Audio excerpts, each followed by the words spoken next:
Hello student, I am Mr. Deepak Ahirrao sir, Pimpalgai School, Pimpalgaon Baswant. Today we are going to learn about the science subject standard 8 chapter number 5 inside the atom, and new topic name is Bohr's stable orbit atomic model 1913. आता आपण बोहरचा एक model पाहणार आहोत, atomic model. त्याच्याविषयी माहिती घेऊया. बोहरने काय मांडलं आता. In the year 1913 Danish scientist, Danish काय नाव बोलायचं, डॅनिश काय, डॅनिश सायंटिस्ट निल्स बोहर, लक्षात घ्या, या सायंटिस्टचं नाव आहे Niels Bohr. Explain the stability of atom by putting forth stable orbit atomic model. त्याने हा एक मॉडेल तयार केला, त्याचं नाव होतं स्टेबल ऑर्बिट ॲटॉमिक मॉडेल, असं त्याने एक तयार केलेलं आहे. आणि the important postulates of Bohr's atomic model are as follow. आणि लक्षात घ्या पोरांनो, हा जो बोहर्स ॲटॉमिक मॉडेल आहे त्याच्यामध्ये काही महत्वाचे पॉच्युलेट्स आहेत.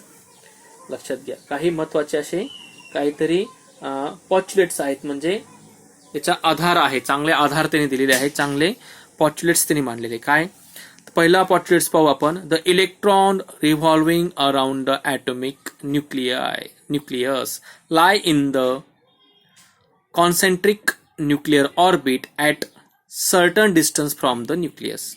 लक्षात घ्या, म्हणजे जे अणू आहे, अणूच्या केंद्रकाभोवती परिभ्रमण करणारे जे इलेक्ट्रॉन असतात, ते इलेक्ट्रॉन केंद्रकापासून काही अंतरावर असतात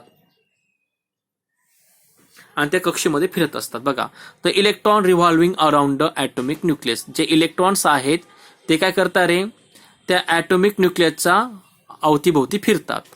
and lie in the concentric nuclear orbit, आणि ते त्या न्यूक्लियर ऑर्बिटमध्ये असतात, म्हणजे त्याच्या कक्षेमध्ये फिरत असतात. काय, at a certain distance from the nucleus. केंद्रकापासून काही अंतरावर, काही डिस्टन्सवर काय अशा ऑर्बिट्स आहेत, त्यांच्या कक्षा आहेत, त्या कक्षेमध्ये ते इलेक्ट्रॉन्स काय करत असतात,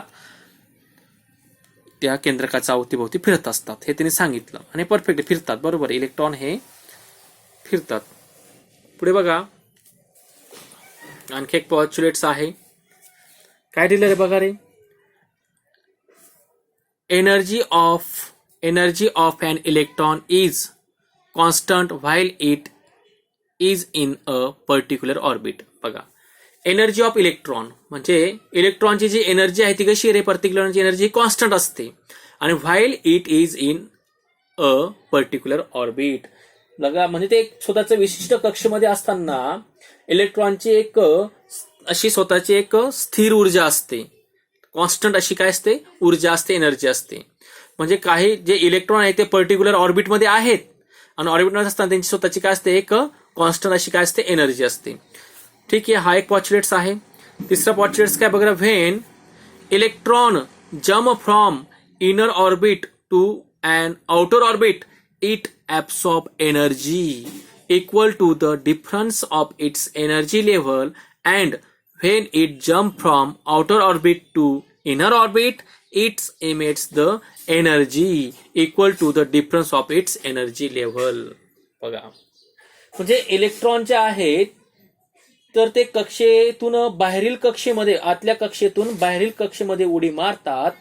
तेव्हा उडी मारताना त्यांचे जे डिफरंट आहे त्या डिफरंट एवढी ऊर्जा तिथं शोषली जात असते, कारण ते शोषण करतात. आणि बाहेरून इलेक्ट्रॉन आतल्या कक्षेमध्ये उडी मारत असतात, तेव्हा त्या उडी मारत असताना जे फरक आहे ते फरक एवढी एनर्जी किंवा ऊर्जा ते काय करत असतात, बाहेर उत्सर्जित करत असतात. बघा, when and electron jump from inner orbit to outer orbit, म्हणजे आतल्या ऑर्बिट पासून बाहेरच्या ऑर्बिटमध्ये इलेक्ट्रॉन उडी मारली, तेव्हा काय असतं रे, काय म्हणते, एनर्जी इट ॲब्सॉर्ब, तेव्हा ते एनर्जी ॲब्सॉर्ब करतात, शोषून घेतात. It absorb the energy equal to the difference is equal to the difference of its energy level.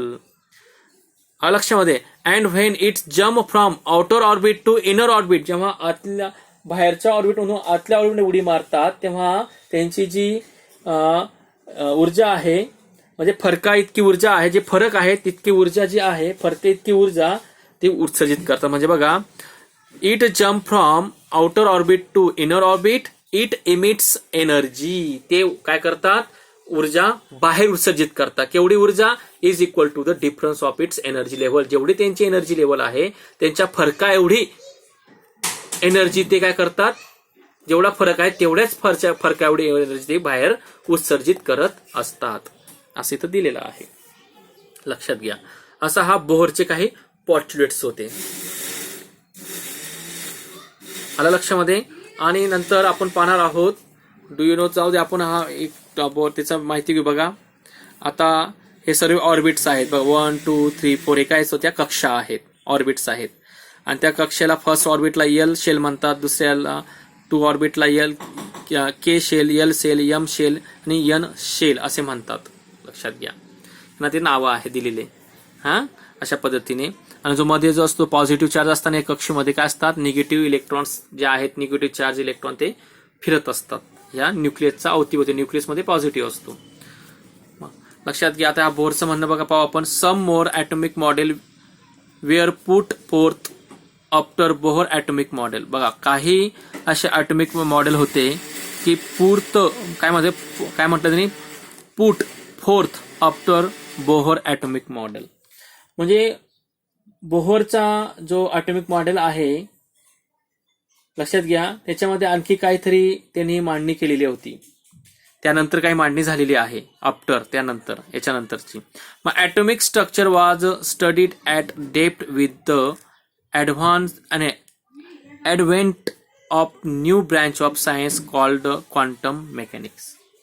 मग क्वांटम मेकॅनिक्स कशाला म्हणतात, म्हणजे बोहर नंतर नवीन असं उदयाला आलेला जो नवीन उदयाला आलेला जे ॲडव्हेंट असता, ॲडव्हेंट म्हणजे नवीन त्याच्यात शोध घेतलेला त्या शाखेमध्ये. लक्षात घ्या. त्याला क्वांटम मेकॅनिक्स असं म्हणतात. बघा atomic structure was studied, atomic स्ट्रक्चरचा अभ्यास केला गेला एकदम डेप्थ, म्हणजे खूप खोलवर केला अभ्यास काही लोकांनी. With the advent of new branch of science, सायन्सच्या नवीन नवीन शाखा असतात, त्याच्यानुसार जे जुने शोध लागले असतात त्याचा पुन्हा अभ्यास केला जातो, त्याच्यामध्ये नवीन शोध लावला जात असतो, त्याला क्वांटम मेकॅनिक्स म्हणतात. With all those some well accepted fundamental particle of atomic structure as follow. आणि त्याचसोबत याचा अभ्यास केल्यानंतर सर्वांमधून अणुची रचनेविषयी, जे अणूंची संरचना असते त्याच्यामध्ये झालेले काही मूलभूत तत्वे असतात, ते तत्वे त्यांनी पुढे आपल्याला दाखवलेले आहेत की त्यांचे मूलभूत तत्व कोणते आहेत. जेव्हा शोध लागला, बोहरने सांगून दिलं पॉझिटिव्ह चार्ज असताना इलेक्ट्रॉन असं एवढं सांगितलं, पण त्याच्यानंतर आणखी अभ्यास झाला, आणखी शोध लागला, त्याला क्वांटम मेकॅनिक्स म्हणतो आपण. ते एक सायन्सची एक ती नवीन ब्रँच असते की जो जुना शोध लागला त्याच्यामध्ये आणखी ऍडव्हान्स शोधणं, त्याच्यामध्ये आणखी डीप जाणं. मग तसा डीप गेल्यानंतर नवीन शोध लागलेला आहे. त्याच्यामध्ये काय शोध लागला बघा आणखी मध्ये तर दिलेलं इथं. तर त्याच्यामध्ये असं सांगितलं की जो ॲटम असतात त्याच्या ॲटॉमिक स्ट्रक्चर, त्यानंतर त्याच्यामध्ये न्यूक्लियस असतात, म्हणजे ॲटमच्या केंद्रक असतो म्हणजे न्यूक्लियस आहे, त्याच्यामध्ये प्रोटॉन आहे, नंतर तिथं न्यूट्रॉन पण असतात. त्यानंतर लक्षात घ्या असे काही ॲटमचे मेन काय म्हणतात कंटेंट भाग आहेत. लक्षात घ्या, ते आपण पुढच्या तासाला ते पाहणार आहोत की जो एखादा दिलेला मॉलिक्यूल आहे त्या मॉलिक्यूलचे काही ॲटम्स असतात, मूलद्रव्याचे काही ॲटम असतात, म्हणजे सोनं असेल, चांदी, कोणताही घ्या तुम्ही, कार्बन, नायट्रोजन, ऑक्सिजन, कोणताही घ्या. प्रत्येकाचा मध्ये एक केंद्रक असतो, न्यूक्लियस असतो. न्यूक्लियसमध्ये प्रोटॉन, न्यूट्रॉन असतात आणि त्याच्या अवतीभोवती कक्षेमध्ये, शेलमध्ये इलेक्ट्रॉन फिरतात. त्याच्याविषयी आपण माहिती पुढच्या तासाला घेणार आहोत. Okay, bye.